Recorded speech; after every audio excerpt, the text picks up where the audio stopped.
নমস্কার, কেমন আছো তোমরা সবাই? পায়েলের সংসারের একটি ছোট্ট ভ্লগে তোমাদের সবাইকে স্বাগত জানাই। দেখো আজকে কিট্টু সোনা কী কাজ করেছে। ঠাকুরকে ওর খেলনাগুলো খেতে দিয়েছে, এই যে মাছটা খেতে দিয়েছে। তো ভাবতেও কথাটা বলতেও খারাপ লাগছে যে ঠাকুরকে মাছ খেতে দিয়েছে, তাই বললাম বাবু এটা ঠাকুরকে দিতে হয় না। তো প্লাস্টিক যতই হোক ওকে বললে হয়তো সেগুলো এখন থেকে শিখে যাবে। তার সঙ্গে বার্গার দিয়েছে আর গ্লাসে জল খেতে দিয়েছে। আমি কিন্তু ওইদিকে রান্না করছিলাম, গিয়ে দেখি ওই কাজ করেছে। তো যাই হোক, ওর যেটা ভালো মনে হয়, বাচ্চা তো অত তো বোঝে না, ওইগুলো নিয়েও খুশি থাকে, সেজন্য আমি কিন্তু কিছুই বারণ করি না। যেটা খুব খারাপ লাগে চোখে বা কোনো কথা শুনতে খারাপ লাগে তখন সেটা ওকে বারণ করি। তাছাড়া বারণ বা বকাঝকা একটু কমই করা হয়। আর সকালবেলায় ওটা কিন্তু আগের দিন সন্ধ্যাবেলায় জিনিসটা করেছিল, তাই ভাবলাম তোমাদের সাথে একটু শেয়ার করি, সেই জন্য কিন্তু ভিডিও ক্লিপটা নিয়ে রেখেছিলাম। আর আজকে সকালবেলায় এই যে কিট্টুকে এখন একটু ব্রেকফাস্ট বানিয়ে দেবো। ব্রেকফাস্ট বলতে স্কুলের টিফিন বানাবো। তো স্কুলে কিন্তু ডিম দেওয়া একদম অ্যালাউ নেই, বারণ করে, তবে আমি কিন্তু মাঝে মাঝে দিয়ে থাকি। তো আজকে ভাবলাম যে রোজ রোজ ডিমই বা কেন দেবো, রোজই কি আমার কাছে একটাই অপশান থাকবে, আজকে একটু অন্য কিছু বানিয়ে দেখি। আমরা যখন ব্যাঙ্গালোরে ছিলাম তখন হাজব্যান্ডকে সকালবেলায় এই চিলাটা বানিয়ে দিতাম। তখন অনেক মশলা টশলা দিয়ে বানাতাম, এখন অতটাও কিছু দেবো না। আগে কি করতাম বলো তো, তেলের ওপর একটু সর্ষের তেল নিতাম, তারপর একটু রাই দিতাম, কালো সর্ষে যেগুলো, কারি পাতা, তারপর পেঁয়াজ কুচি, টমেটো কুচি, ধনে পাতা কুচি, সব কিছু হালকা ভেজে আটার মধ্যে নিয়ে গোলা রুটির মতো ভাজতাম। এবার ওটাকে সবাই বাইরের মানুষ কিন্তু চিলা বলে, চিলা তো বিভিন্ন রকমের হয়। এবার কিট্টু তো ওই সর্ষে বা কারি পাতা ওগুলো তো খেতে পারবে না। স্কুলে যদি আমি কারি পাতার কোনো জিনিস বানিয়ে পাঠাই সেটা গলায় আটকেও যেতে পারে, মানে হয় না ওপরের দিকে আটকে যায়। তো সেই জন্য দেখলাম যে একদম প্লেনভাবে বানিয়ে দিই, তাই সেই জন্য অল্প একটু গাজর নিয়েছি, অর্ধেক গাজরটা গ্রেট করে নিয়েছি, আর তার সঙ্গে কুচি কুচি করে পেঁয়াজ কেটে নিয়েছি। আর এই যে আটাটা দেবো, দিয়ে একটা মোটামুটি ঘন ব্যাটার বানিয়ে তারপর ওকে চিলা বানিয়ে দেবো। আমি কিন্তু ওকে জিজ্ঞাসা করেছি যে ও খাবে কি না, ও বলেছে খাবো যদি তুমি এগ দাও। তো যদিও আমি এগ দেবো না, ওকে আমি মিথ্যে করে যদি বলি এর মধ্যে এগ দেওয়া আছে, তবে কিন্তু ও খেয়ে নেবে। তো সেটাই আজকে করব। আর আগের দিন তো ভিডিওটা দিইনি, এবার যেদিন ভিডিও দিই না সেদিন কিন্তু আমার খুব খারাপ লাগে নিজে থেকেই। যেই ওই 2টো বাজে তখন ভিডিওটা আপলোড হয়, মানে পাবলিক হয়, তখন তোমাদের কমেন্ট আসে, তখন আমার মনটাও ভালো হয় যে সবাই দেখছে, কমেন্ট করছে, তখন ভালো লাগে। কিন্তু যখন যেদিন ভিডিওটা দেওয়া হয় না কোনো কারণে, সেদিন মনটা একটু খারাপই থাকে। আর মনে হয় কেন দিলাম না, বা কেন আমি ভিডিও ক্লিপগুলো নিয়ে রাখলাম না, তবে দিতে পারতাম। তো কি বলো তো, সপ্তাহে এক একদিন বাদ যাচ্ছে। আগের সপ্তাহেও একদিন বাদ দিয়েছিলাম, এই সপ্তাহেও একদিন বাদ দিলাম, কারণ আমার জীবনটা তো খুব বোরিং। মানে এই সকালে উঠে কাজকাম, ছেলেকে আনতে যাওয়া, নিয়ে আসা, ঘরের কাজ করা, এই তার বাইরে তো কিছু না, কোথাও যাওয়াও হয় না। হাজব্যান্ড যখন ছিল তখন হয়তো টুকটাক এদিক ওদিক যেতাম, এখন তো কোথাও যাওয়া হয় না, কিছুই না, এই কাজই আমার।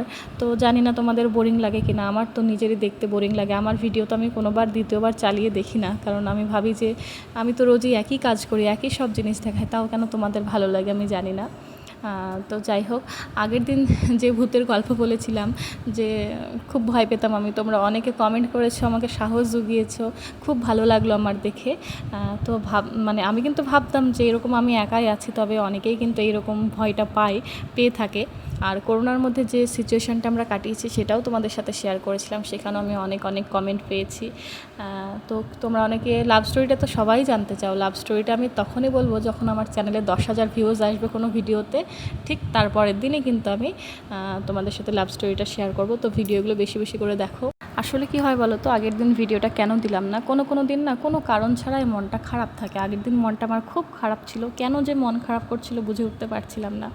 তো সেই জন্য দেখলাম যে ঠিক আছে, একটা দিন ছাড়াই যাই। প্রত্যেক দিন একইভাবে এই লাগাতার ভিডিও বানানো, ভিডিও ছাড়া, এটাও কিন্তু খুব একটা মানে টেনশনের কাজ। তো ভাবলাম যে থাক, আজকে আর দেবো না, একটু নিজেকে নিজের মতো করে রাখি। মানে সবসময় ওই ক্যামেরার সামনে এসে কাজ করা, ঘুরে বেড়ানো, সব কিছু করা, এইগুলো আর মানে রোজ রোজ তো ভালো লাগে না। মাঝে মাঝে মনে হয় যে আজকের দিনটা আমি রান্না করতে করতে ভ্লগ বানাবো না, আজকের দিনটা আমি কোনো একটা মুভি চালাবো, চালিয়ে মুভিটা একদিকে হবে, আমি একদিকে রান্না করবো, তবে মনটা ভালো থাকবে, বা আমি বাড়িতে কারোর সঙ্গে ফোনে কথা বলবো, তবে ভালো লাগবে। তো সেই জন্যই মাঝে মাঝে এক একদিন কিন্তু বাদ চলে যাচ্ছে। তো ওইদিকে খাবারটা রেডি হয়ে গেছে, ভাবলাম ঠান্ডা করতে দিয়ে কিট্টুকে তুলে দিই। আজকে কিন্তু সকালবেলায় আমার স্নান হয়ে গেছে, স্নান পুজো সব করে নিয়েছি। তো কিট্টুকে তোলাটাই একটু মুশকিল ব্যাপার। তো আজকে যাই হোক উঠে পড়েছিল। আমি কিন্তু আগেই কিন্তু মশারি টশারিগুলো খুলে দিই, যখন আমি উঠে পড়ি তখন মশারিটা খুলে দিই, যাতে ওর একটু বেশি হাওয়া লাগে, কারণ এই কিছুদিন থেকে কিন্তু প্রচণ্ড পরিমাণে গরম পড়ছে, আর ওই যে ওকে ঘুম থেকে তোলা খুব মুশকিল হয়, মানে প্রায় 10-15 মিনিট সময় লেগে যায় ওকে ঘুম থেকে তুলতে। আমি কিন্তু এর আগেও 2-3 বার ওকে ডেকে গেছি যে বাবু উঠে পড়িস, স্কুলে যেতে হবে। তো যখন আমি জিজ্ঞাসা করি স্কুলে যাবে, তো তখন কিন্তু ও ঘাটটা নাড়াই যে হ্যাঁ যাব, কিন্তু তারপরেও ঘুমের জন্য কিন্তু উঠতে পারে না। তো এখন ওকে স্নান, ব্রাশ এইসব করিয়ে দেবো। আর এখন দেখো সব কিছু করে দিয়েছি, ও রেডিও হয়ে গেছে আর বসে বসে কান্না করছে। কারণ বলছি কারণটা, আমিও একটু রেগে গেছি এই জায়গাটায়। আসলে কিট্টুকে যখন আমরা স্কুলে পাঠাই, তখন না আমরা ওর সামনে কোনো জিনিস কিনে ওকে খাওয়াই, না যাওয়ার সময় না আসার সময়। যদি আমাদের কিছু ওকে খাওয়াতে মন হয়, সেটা কিন্তু আমরা পরে গিয়ে খাওয়াই। এবার সকালবেলায় ঘুম থেকে উঠেই ওই যে ওই ঘরে, আমি পাশের ঘরে যেহেতু টিভি আছে, ওই ঘরে দুধ খাওয়াতে পাঠাই। তো ঠাম্মি কী করেছে, ওর হাতে 50 টাকা দিয়েছে, দিয়ে বলেছে যে জুস নিয়ে আসবে। তো সেই জন্য আমি কিন্তু একটু রেগে গেছি, কারণ এর আগে আমি 10 বার, অন্তত 10 বার আমি আমার শ্বশুরমশাই শাশুড়িমাকে সবসময় বারণ করি যে বাচ্চার হাতে টাকা দেবে না, দরকার হলে আমার হাতে দেবে, আমাকে বলবে কোন জিনিসটা নিয়ে আসতে হবে, সেটা আমি এনে দেবো, তবু ওর হাতে টাকা দেবে না। কারণ বাচ্চাদের হাতে টাকা দেওয়ার নেশাটা খুব খারাপ। এবার যেখানে আমার বাবা মা আসে, তারা তো বছরে একবার দেখা হয় কি হয় না, বা ধরো অন্য কোনো আত্মীয় আসলো, তারা হয়তো বছরে একবার আসে, তারা হয়তো হাতে 50 টাকা দিল কি 100 টাকা দিল, সেখানে আমি বারণ করতে পারবো না, কারণ সারা জীবন তারা দেবে না, তারা ওই বছরে একবার দুবারই আসবে। কিন্তু যারা আমার নিজের বাড়ির মানুষ, তারা তো সবসময় দিতেই থাকে। এই মায়ের বাড়ি গেলাম, হয়তো 100 টাকা কিট্টুর হাতে দিল, বা তারা এখান থেকে বাড়ি যাচ্ছে তখন হয়তো দিয়ে গেল। তো এই জিনিসটা আমি প্রথম থেকেই, কিট্টু যখন ছোট ছিল 1.5 বছরের, তখন থেকে আমি বারণ করে রেখেছিলাম, ওর হাতে কোনো সময় টাকা দেবে না। ওর বাবা থাকলে ওর বাবার হাতে দিয়ে বলবে এই জিনিসটা কিনে দিতে, আর না হলে তোমরা কিছু কিনে নিয়ে এসে দেবে, আর না হলে আমাকে দেবে, এরকমটাই বলি। তো এই কথাটা ওরা শোনে না কিছুতেই। ওরা হয়তো অনেক ভালোবাসে, সেই জন্যই এরকম করে, কিন্তু ভালোবাসার মাঝেও কিছু কিছু নিয়ম মেনে চলতে হয়। যেমন একটা জিনিস, আমার বাবা মাকে দেখেছি সবসময় ছেলের জন্য কিছু কিনে নিয়ে আসে, কোনো সময় হাতে আমি টাকা দিতে দেখি না আজ পর্যন্ত। সবসময় ছেলের জন্য, ছেলে যেটা খেতে ভালোবাসে সেটা নিয়ে আসে, বা ছেলে ড্রয়িং করতে ভালোবাসে বলে ড্রয়িংয়ের খাতা, পেন এইগুলো নিয়ে আসে, কালার পেন্সিল নিয়ে আসে। আমার দিদি বিভিন্ন রকমের পেন, পেন্সিল, রাবার এইগুলো নিয়ে আসে। তো এই ভালোবাসাটা আমি চাই যে কেউ যখন ভালোই বাসছে, তাহলে টাকা দিয়ে ভালো না বেসে তাকে জিনিস দিয়ে ভালোবাসুক, যেই জিনিসটা সে ভালোবাসে। তো এটাই আমি ওদেরকে বোঝাই, কিন্তু কোনো কারণেই হোক ওরা এটা শুনতে চায় না, কেন জানি না, আমি বলতে পারবো না। তো সেজন্য মাকে বলছিলাম যে তোমাদের তো বারবার বারণ করে এই জিনিসটা কিন্তু করো না, কারণ ওর অভ্যাসটা খারাপ হয়ে যাবে। আর সব থেকে বড় কথা কি জানো, এখন যেহেতু আমি নিজে বাজার করি, তো আমি যখন একটা মাছওয়ালার কাছে মাছ আনতে যাচ্ছি, মাছওয়ালা কিন্তু ওই নোংরা, মানে মাছের জলে মাছটা কাটলো, কেটে হাতে যে রক্ত লেগে আছে এবং মাছের যে নোংরা জলটা, সেই হাত দিয়েই কিন্তু আমার থেকে টাকা নিচ্ছে, বা সেই হাত দিয়েই কিন্তু আমাকে টাকাটা ঘুরিয়ে দিচ্ছে। যে আমার এক্সট্রা টাকাটা ওনার কাছে থাকছে, সেটা কিন্তু ঘুরিয়ে দিচ্ছে। তখন আমার ওই টাকাটা নিতে যে কতটা ঘেন্না লাগে, সব থেকে ঘেন্না লাগে আমার ওই মাংসের দোকান থেকে টাকাটা নিতে, কারণ তাদের হাতে কিন্তু রক্ত, নোংরা থাকে, তারা যেই জলে হাতটা ধয়, সে মানে একই জলে তারা বারবার হাত ধয়, সেই জলটাও রক্ত হয়ে যায়, আর সেই হাতে তারা আমাদেরকে টাকা ঘুরিয়ে দেয়। তাই আমি তো চেষ্টা করি সবসময় অনলাইন পেমেন্ট করার, সেই টাকা বাড়িতে না নিয়ে আসাই ভালো। কিন্তু অনলাইন পেমেন্ট করলেও অনেক সমস্যা, আমার ব্যাংকের কিছু সমস্যা আছে, সেই জন্যও করতে পারি না, টাকা তুলে রেখেই করতে হয়। তো সেখান থেকে আমার দেখা আছে যে কতটা নোংরা হয় টাকা। পৃথিবীতে সব থেকে নোংরা জিনিস হলো টাকা। বাচ্চা কি, এমনকি বড়দেরও টাকায় হাত দিলেই সঙ্গে সঙ্গে হ্যান্ড ওয়াশ করার দরকার। খুব নোংরা জিনিস টাকা, সত্যি কথা বলছি। এই যে দেখো, আমি স্কুল থেকে আসার সময় ছেলের জন্য কিন্তু জুসটা নিয়ে আসলাম, যেহেতু ওর ঠাম্মি বলেছিল ছেলেকে জুস কিনে দিতে, মানে কিট্টুর হাতেই টাকাটা দিয়েছিল। তো যেহেতু আমি আগেও বারবার বারণ করেছিলাম, তো সে কিন্তু মানে মা কিন্তু টাকাটা সরাসরি আমাকে দিয়েই বলতে পারতো যে আসার সময় কিন্তু জুস নিয়ে এসো।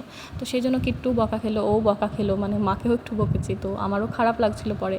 তো যাই হোক, আসার সময় জুসটা এনেছি, এনে ফ্রিজের ওপরে রাখলাম। ঠান্ডা হলে ভালো লাগবে না, মানে ঠান্ডা হলে আবার কিট্টুর ভয় আছে, ওর যেহেতু কিছুদিন আগেই জ্বর হয়েছিল। তো আসার সময় একটু চিকেন এনেছিলাম, আর তার সঙ্গে কিট্টুর অ্যাপেল এনেছিলাম। আর আজকে অন্য একটা ঘটনা হয়েছিল, যেই জন্য আমার মনটা একটু বেশি খারাপ ছিল। সেটা হচ্ছে, আমি যখন কিট্টুর টিফিনে রোজ ফল দিতে হবে, তার মধ্যে বেদানা, পাকা আম, কলা, যেগুলো একটু কেমন হয়ে যায়, মানে ফলগুলো বক্সের মধ্যে ভরা থাকলে নষ্ট হয়ে যায়, সেই সব ফলগুলো দিতে কিন্তু বারণ আছে। অ্যাপেল দিতে পারো, আঙুর দিতে পারো, অরেঞ্জ দিতে পারো। তো আমার ছেলে আঙুর তো কিছুদিন আগে এনেছিলাম, তো আঙুরে যেহেতু বীজ, তো ভালোভাবে ও খেতে চাইছে না। অরেঞ্জও খায় না, কমলালেবু খেতে চায় না। শুধুমাত্র খাই বলতে অ্যাপেল। তো এবার একটা আপেলের কিন্তু বড় আপেলের অর্ধেকটা ছিল, তো আমি ভেবেছিলাম আজকে বড় আপেলের অর্ধেকটা আছে, অর্ধেকটা ওকে দিয়ে দেবো, আসার সময় আবার আপেল নিয়ে চলে আসবো। তো কি হয়েছে, যখন আমি আপেলটা কাটি তখন তো 8টা 10 প্রায় বাজে। যখন আমি আপেলটা কাটি তখন দেখছি আপেলটার মধ্যে পোকা হয়ে গেছে, নোংরা হয়ে গেছে। তো সেখানে আমি আপেলটা ছেলেকে দিতে পারিনি, আমার খুব খারাপ লাগছে। তখন আমি কি করেছি, ওই আপেলের বক্সে, মানে যেটা ফলের বক্স থাকে, টিফিন বক্স, সেই বক্সের মধ্যে কিন্তু আমি ছোটো ছোটো বল বিস্কিট যেগুলো হয় সেগুলো দিয়েছিলাম। কিট্টু খেতে ভালোবাসে। আর আমি কিন্তু কিট্টুকে বারবার বলেছিলাম যে কিট্টু তুমি ম্যামকে কিন্তু বলো এটা যেন তোমাকে খেতে দেয়, তুমি যেন সবাই খাবে, তুমি একা একা বসে থাকবে। আর ওই 8টা 10-এ আমি বেরিয়ে সেই সময় ফল কিনে তো কিট্টুকে কেটে দিতে পারবো না। এবার যদি অন্য কোনো ফল হলো, মানে খোসা না ছাড়ালে কিট্টু আপেল খেতে পারে না, গলায় আটকে ফেলে। সেই জন্য আমি ভয়ে দিতেও পারলাম না, যে যাওয়ার সময় যদি আমি একটা আপেল কিনে নিয়ে যাই তবুও কিন্তু আমাকে খোসা ছাড়িয়ে ধুয়ে কেটে তবেই দিতে হবে, না হলেও খেতে পারবে না। সেই জন্য আমি দিইনি। এবার বল বিস্কিটগুলো দিয়েছি। সেই জন্য আমি কিন্তু টেনশানে ছিলাম যে ছেলেকে আমার খেতে কি দেবেও, মানে ওটা তো নিয়ম যে ফল দিতে হবে, যে কোনো ফল দিতে হবে, তার মধ্যে যেগুলো বাদ আছে সেগুলো তো বাদই। তো সেই নিয়ে আমার একটা মনের মধ্যে টেনশন ছিল। আর সেই মুহূর্তে আমার মনটাও খারাপ ছিল যে আজকে ফলটা দিতে পারলাম না, জানি না ছেলেকে খেতে দিবে কেনা। কারণ এরকম শুনেছি যে ফলের টাইমে অন্য কিছু তারা খেতে দেয় না, ফলই খেতে হবে, ফলই দিতে হবে, তবেই বাচ্চা খেতে পাবে, না হলে অন্য বাচ্চারা খাবে, তোমার বাচ্চা বসে থাকবে। এই টেনশন কিন্তু মাথার মধ্যে ছিল। আর তো যাই হোক, বাজার থেকে এসে আমি যেহেতু সকালবেলায় স্নান করে নিয়েছিলাম, তো এখন কি করছি, ওই যে চিড়ে ভাজলাম, দুজন মিলে খেয়ে নিলাম, মাকে একটু দিয়ে আসলাম, আমি একটু খেয়ে নিলাম। এবার কিন্তু আস্তে আস্তে রান্না বসাবো। আর রান্নাটা আজকে কি করব তোমাদের সাথে শেয়ার করব না, রান্নার যে রেসিপিটা সেটা তোমাদের সাথে শেয়ার করব। শেয়ার করতে করতে আমার জীবনের একটা ঘটনা কালকে আবার তোমাদের সাথে শেয়ার করব রান্নার রেসিপির সাথে। তো এখন যেহেতু টিড়েগুলো খাওয়া হয়ে গেছে, তো ভাবলাম থালটুকু ধুয়ে ফেলি, ধুয়ে আবার আস্তে আস্তে রান্নার জোগাড় করতে হবে। আমি তো আগের দিন আমার বেডে পিঁপড়ে উঠেছিল সেটা দেখিয়েছিলাম, সেটা দেখেই কিন্তু অঙ্কিতা বলেছিল যে দিদি বর্ষাকালে পিঁপড়ে হয়, তোমার যদি বেডটা দেওয়ালের সঙ্গে ঠেকানো থাকে, তোমার শ্বশুরমশাই বা দাদা আসলে বলো যেন বেডটা সরিয়ে দেওয়া হয়। তো যখন আমার হাজব্যান্ড ছিল তখন কিন্তু আমরা বেডটা সরিয়ে কালা হিট যেটা সেটা দিয়েছিলাম, তারপর সব কিছু রৌদ্রে দিয়েছিলাম, তোষক মোষক সব কিছু। তো কী হয় বলো তো, আমাদের জানালা আর খাটের মাঝে যে গ্যাপটা, কিট্টু আমার কিন্তু বেশিরভাগ টাইমটা জানালায় বসে খেলা করে।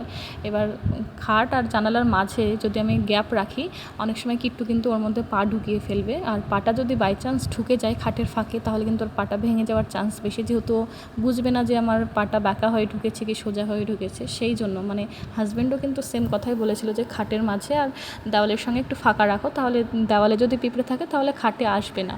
তো আমি ভয়ে ওকে বারণ করেছিলাম যে না তুমি ঠেকিয়েই দাও, কারণ গ্যাপ থাকলেই কি একটু পা ঢুকিয়ে ফেলবে। সেই জন্য কিন্তু করতে পারিনি ব্যাপারটা।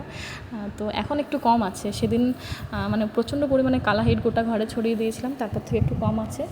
রাজিয়া কমেন্ট করেছো, দিদি আমার নামটা নিলে না, আমি তোমার উপর খুব রাগ করেছি। না না, একদম রাগ করো না, ছোট একটা মানুষ আমি, সবাই মিলে তোমরা যদি রাগ করো তাহলে আমি কী নিয়ে থাকবো বলো। কেমন আছো রাজিয়া, কমেন্টে জানিও, আর প্লিজ রাগ করো না। আয়েশা বলেছো দিদি প্লিজ লাভ স্টোরিটা শেয়ার করো। নিশ্চয়ই করব, আমার যে মনের ইচ্ছাটা আছে, যেদিন 10K আমার ভিউজ হবে সেদিন আমি নিশ্চয়ই তোমাদের সাথে লাভ স্টোরিটা শেয়ার করব। রত্নদি কমেন্ট করেছো যে তোমার মতো সেম প্রবলেম আমরাও রাজস্থানে ফেস করেছি। তোমরা যখন এরকম কেউ ফৌজি ওয়াইফ কমেন্ট করো আর কোনো জায়গার কথা বলো, তখন আমারও কিন্তু পুরনো কোয়ার্টারের দিনের কথাই মনে পড়ে যায়। তোমরা খুব ভালো থাকো, আমিও চাই তোমাদের হাজব্যান্ডদের পোস্টিং ভালো আসুক, তোমরা যেন একসঙ্গেই থাকতে পাও। প্রতি বোন কমেন্ট করেছো যে দিদি এই যে গল্পটা শেয়ার করলে সেটা নেক্সট যেটুকু বাকি আছে সেটা পরের ভিডিওতে শেয়ার করো। হ্যাঁ নিশ্চয়ই করব, লাগাতার একভাবে গল্প শেয়ার করতে থাকলে ব্লগে যেগুলো করছি সেগুলোও বলা হবে না, আমি পরের ভিডিওতে নিশ্চয়ই সব কিছু আবার শেয়ার করব। মৌমিতা বোন কমেন্ট করেছো এটা আমিও করি, এবার তুমি কোনটা করো আমি বুঝতে পারলাম না, কোন কথাটা আমি হয়তো বলেছি সেই কথার পরিপ্রেক্ষিতেই তুমি কমেন্টটা করেছো। কি বলেছো আমাকে অবশ্যই একবার কমেন্টে জানিও, কমেন্ট আমি ঠিক বুঝতে পারলাম না। আর সংহৃতি কমেন্ট করেছো দিদি শুক্রবারের যে কমেন্ট করেছিলাম সেটা তুমি পড়লে না, তো সরি বোনু, আমি পড়তে পারিনি, আসলে দুদিন ওই স্টোরিগুলো শেয়ার করছিলাম, তো সেই জন্যই পড়তে পারিনি। এবার শুক্রবারে কোন ভিডিওতে কমেন্ট করেছিলাম সেটা ঠিক বুঝতে পারলাম না, তুমি আবার কমেন্ট করো আজকের ভিডিওতে, আমি পরের দিন নিশ্চয়ই চেষ্টা করব তোমার কমেন্ট পড়ার। খুব ভালো থেকো বোন তুমি। তো চলো, এই যে দেখো রান্নার জোগাড় শুরু করে দিয়েছি। কি হবে বলো তো, পরের দিন কিন্তু চিকেন কোরমা রান্না করব, যেটা আমার খুব পছন্দের একটা চিকেনের ডিশ বলতে পারো। তো তার জন্য কিন্তু প্রচুর পেঁয়াজ লাগে, পেঁয়াজ বলতে বেরেস্তা লাগে, যদিও এতগুলো পেঁয়াজ আমি কেটেছি সবটা হয়তো দেবো না, তার সঙ্গে একটুখানি কাজু ভিজিয়ে রেখেছি, টক দই লাগবে, অনেক কিছুই লাগবে। পরের ভিডিওতে রেসিপির সাথে সাথে একটা গল্পও তোমাদের সাথে শেয়ার করব। চারিদিকে দেশের অবস্থা কি আর বলবো। কিছুদিন আগে ইন্ডিয়াতে এত বড় একটা প্লেন ক্র্যাশ নিয়ে এত বাজে একটা ঘটনা ঘটে গেল। আবার রিসেন্ট কালকে থেকে শুনছি বাংলাদেশেও স্কুলের ওপর এরকম প্লেন ক্র্যাশ হয়ে পড়েছে। খুব খারাপ লাগছে, দেশের পরিস্থিতি খুব খারাপ। মানে একটার পর একটা কিছু না কিছু হয়ে যাচ্ছে। মানুষগুলো এত কষ্ট পেয়ে মারা যাচ্ছে, এত কষ্ট পাচ্ছে, মানে ভাবনারও বাইরে। আর ভগবানকেই বা কী বলে ডাকবো যে কাকে ভালো রাখো। এতদিন তো এটাই বলতাম, ভগবান সবাইকে ভালো রাখো, তো কেউ আর ভালো থাকছে না গো। কি বলবো, যাদের সাথে এরকম দুর্ঘটনা হয়ে গেল কি করে বলবো যে ভগবান তাদের ভালো রাখো। যাদের শরীরের অর্ধেকটা পুড়েই গেল, তাদের তো সারা জীবনের জন্য ভবিষ্যৎটা নষ্ট হয়ে গেল। আর যারা মারা গেল তাদের তো মানে সবই শেষ হয়ে গেল, তাদের বাবা মায়ের আর কী থাকলো। তো চলো ভিডিওটাকে শেষ করছি। সবাই খুব ভালো থেকো, সুস্থ থেকো, চলি তবে।